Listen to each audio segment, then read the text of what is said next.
What's going on, guys? Welcome back to another video, and in today's video we'll be going over QLineEdit in PyQt6. Let's get right into it. So a QLineEdit is essentially just a text box that the user can enter text in. So this is the program from last video. As always, we don't need Q checkbox or Q combo box anymore, so all of this stuff we're just going to erase. Okay, so first thing, as always, that we have to do is we have to import QLineEdit. So importing QLineEdit from the Qt widgets class, and then I'm going to define my variable as an instance of the QLineEdit class. Okay, so right here I just have a QLineEdit. If I run this, it's just text that I can enter. It's just a text box. Let's get into some functionalities that we can do with this. So first thing I can do is I can set placeholder text. So I can do self.widget.set placeholder text. And this is just text that appears in the text box before the user enters anything. So I can put enter text here.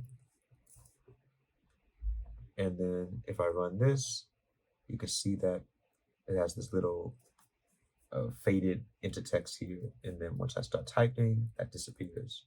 Okay, so that's pretty nice. Now, with QLineEdit, one of the main uses that I like about it is I can get the user's text. So after they enter something, I can get what they entered and then do something with what they entered, right? That seems pretty reasonable, pretty convenient. So to do that, we're going to go back to signals and slots as we normally do when we want to handle events. So I'm going to create a signal called self.widget.textChange, and then I'm going to pass it an argument, which is going to be a function that I haven't created yet. So what I want to do here, my goal is to display the text that the user entered. Okay.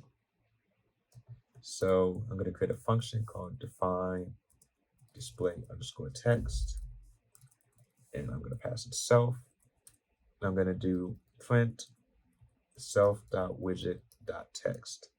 So all I'm doing is I'm printing the text that the user types in. Now, as you can see, it says it's not callable. I did this in the last video. I forget to put connect here. That's my fault. But as you can see, once the user types in something, every time they type in something, it's going to print out the thing that they type one by one, right? So it's going to print out the final result. So every one character that I either add or remove, it's going to print out. Now you may want this. This is good for seeing what the user's typing in live. But for me, what's more convenient is getting what the user typed in like at the end. So once they finish typing and they press enter, that's what we want. So to do that, all we have to do is change this one line. So instead of text changed, I'm just going to do return pressed. So now, instead of waiting for when the text changes or when the user adds or removes a character, it's just going to wait for the user to press the return key or the enter key. And that's when it's going to display the text. Okay? So now, if I just put in something random text, I'm going to press enter. It's going to print out what I put into the text box. Okay, so that seems pretty useful, pretty convenient, and that's just one signal and slot that we can use for gathering text from QLineEdit. That will do it for QLineEdit. If you enjoyed the video, make sure to like, comment, and subscribe, and I hope to see you in the next one where we go over layouts. Take it easy.